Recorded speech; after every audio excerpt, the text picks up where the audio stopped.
What's going on, guys?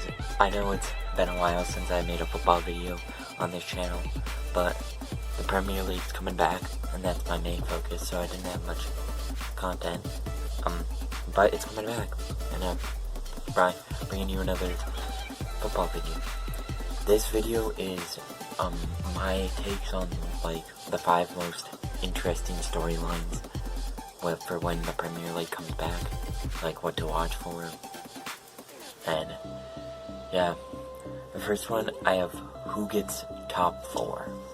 There's many teams fighting for top 4. Leicester is 3rd. They have 53 points in 29 games played. 53 points, that's pretty good. They're 8 points ahead of 5th, so they should be good if they continue playing like they were. And then 4th, we have Chelsea, who's on 48 points with 29 games played, which is a little bit dicey in that 4th position there.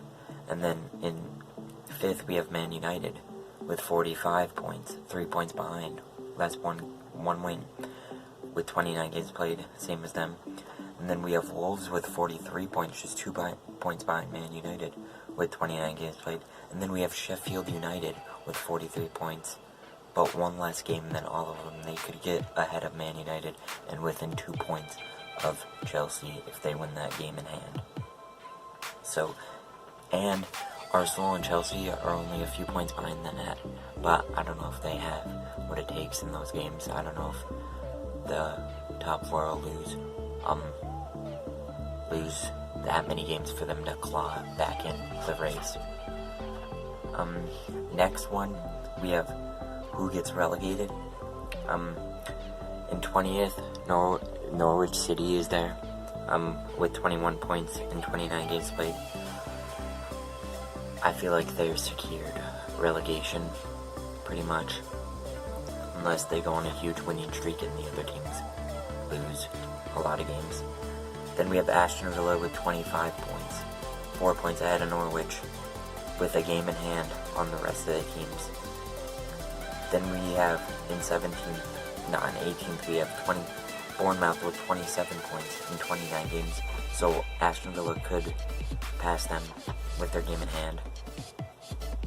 And then in Watford has 27 points, tied with Bournemouth for relegation with 29 games. And then West Ham also tied on 27 points, so they could get relegated. And then Brighton with 29 points, 2 ahead of them with 29 games played also. So it should be a fun relegation battle. Even though the title's pretty much already won, we could still watch the relegation battle between these lower teams. And West Ham, I'm surprised to see West Ham down there, to be honest. And then my 3rd most interesting thing, whatever you want to call it, is who finishes higher, Arsenal or Tottenham. Currently, Tottenham is 8th with 41 points in 29 games played, and Arsenal has 40 points, 1 point behind in 9th place with 28 games. So they have a game in hand, so they could pass them up. It should be a close race, and whoever finishes above or below, it's very important for those fan bases that they.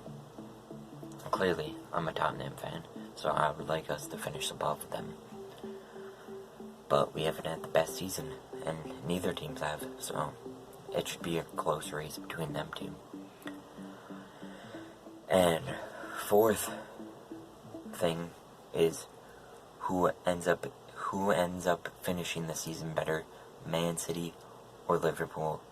Clearly those are the top teams in England, and whoever finishes this season off better, I feel like has a advantage going into next season. Clearly Liverpool were doing much better than Man City. Now with this break, Man City gets some of their injured players back, and they could get back into form. Whereas this break for Liverpool may stop their flow, and it could disrupt them. So it should be fun to see who finishes the season off better between those two teams. And then my last thing to watch out for is who benefits from no fans in the stadiums. Could it be the top teams where they're just too good that they don't need fans? Or is it the bottom teams that don't really care that there's fans there? Or it's just going to be interesting to see which teams thrive with no fans and which teams drop off with no fans. So tell me what you guys think of these. Maybe give some more suggestions for those things to watch in the comments below. Make sure to like and subscribe. Peace.